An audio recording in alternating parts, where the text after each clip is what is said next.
कल क्या होगा कभी मत सोचो, क्या पता कल वक्त खुद अपनी तस्वीर बदल दे।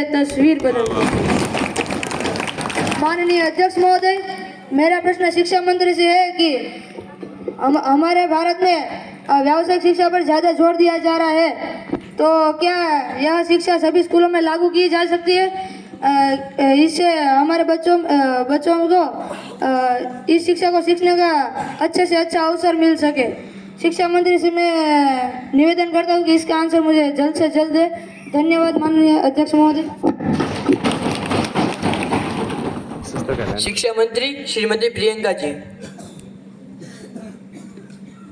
धन्यवाद माननीय अध्यक्ष महोदय। मान्यवर, आपका प्रश्न बहुत महत्वपूर्ण है, इसके लिए मैं आपको धन्यवाद देना चाहूंगी। पर मैं मेरे तर्क देने से पहले आपको कुछ याद दिलाना चाहूंगी कि आपने अपनी शिक्षा नीति में न केवल हमारी शिक्षा प्रणाली को भंग किया है, बल्कि आपकी वजह से हमारे देश में बेरोजगारी भी बढ़ी थी। इसके लिए आप क्या कहना चाहोगे? हमारी राष्ट्रीय शिक्षा नीति NEP 2020 के अंतर्गत व्यावसायिक शिक्षा को प्राथमिकता देना यह हमारे सुधारों का एक महत्वपूर्ण हिस्सा रहा है। और इसके अंतर्गत NCDC इसके तहत हमारी सरकार ने विभिन्न उद्योगों से साझेदारी की है ताकि सभी स्कूलों को व्यावसायिक शिक्षा में मदद मिल सके। हमारा दायरा न केवल शहरी विस्तार तक सीमित रखा है, बल्कि हमने ग्रामीण विस्तार तक भी ये दायरा लागू कर दिया है। आपको अपनी आंखें खोल के एक बार देख लेना चाहिए। और यह दायरा और आगे चलते ही रहेगा। और इस व्यावसायिक शिक्षा में आगे बढ़ने के लिए हम हमारे हर एक आवश्यक कदम को उठा रहे हैं और इन सभी छात्रों की उज्जवल भविष्य के लिए मैं और मेरी सरकार प्रतिबद्ध है। और अगर आपको और भी कोई कमी लग रही है नई राष्ट्रीय शिक्षा नीति में, तो आप हमें अपने सुझाव दे सकते हैं। हम आपके सुझाव का सम्मान करेंगे, क्योंकि सम्मान से ही आदर बढ़ता है। धन्यवाद।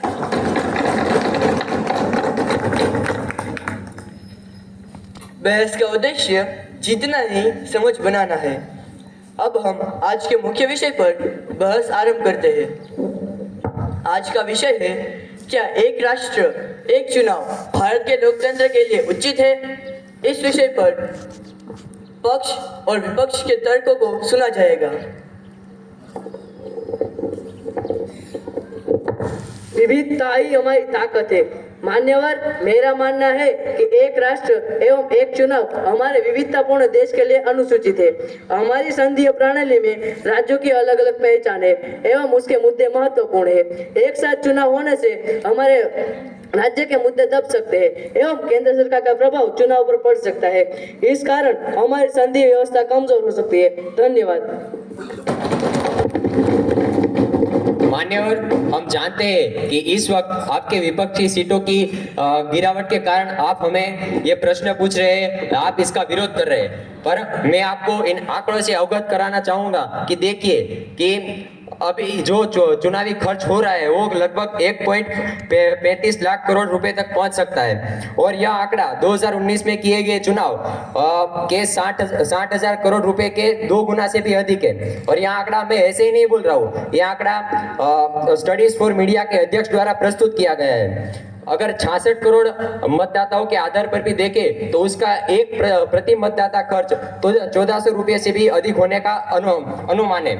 2020 में अमेरिका के अंदर राष्ट्रपति चुनाव किए गए थे, जिसके अंदर एक चुनाव के अंदर लगभग 14.4 बिलियन अमेरिकी डॉलर खर्च किए गए थे। और इन्हीं आंकड़ों से हमें साफ पता चलता है कि बार बार चुनाव कराने से हमारे देश का धन, समय और हमारे देश के संसाधनों का नुकसान हो रहा है, अति उपयोग हो रहा है और दुरुपयोग हो रहा है। और अगर हम चुनाव को एक साथ कराएंगे तो इन्हीं संसाधन, इन्हीं धन और इस समय का उपयोग हम शिक्षा और अन्य विकास लक्षी योजनाओं के लिए कर सकते हैं।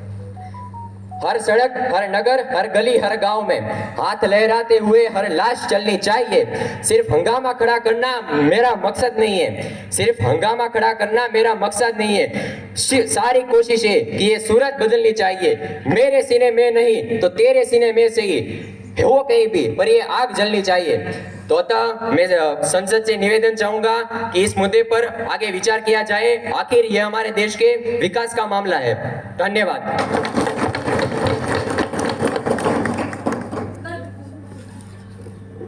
लश्कर भी तुम्हारा, सरदार भी तुम्हारा, तुम झूठ को सच लिख दो, अखबार तुम्हारा।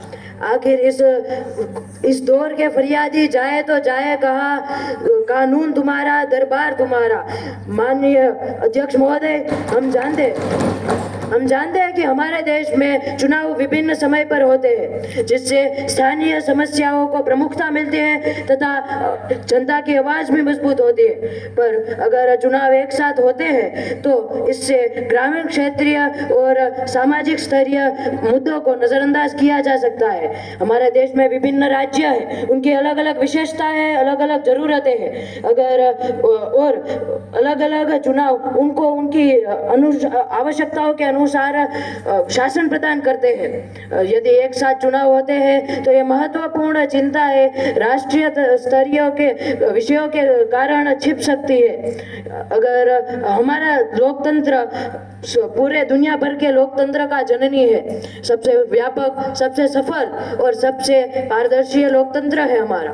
क्या हम इन लोकतंत्र को सबसे सस्ता लोकतंत्र दर्शाना चाहते हैं? क्या हम ये लोकतंत्र के साथ अन्याय नहीं कर रहे हैं? मान्यवर, सरकारें चुनी जाती है लोगों के हित, न्याय को सुनिश्चित करने के लिए।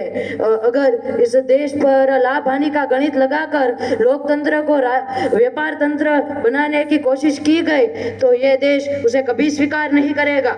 आखिर में भाषणों में तो खूब कहते थे कि विकास करेंगे हम समाजों में। भाषणों में तो खूब कहते थे कि विकास करेंगे हम समाजों में। विकास की बड़ी बड़ी योजनाएं रह गई सिर्फ कागजों में। जो विकास दिखना चाहिए था वह नहीं दिख रहा हमारे देश में।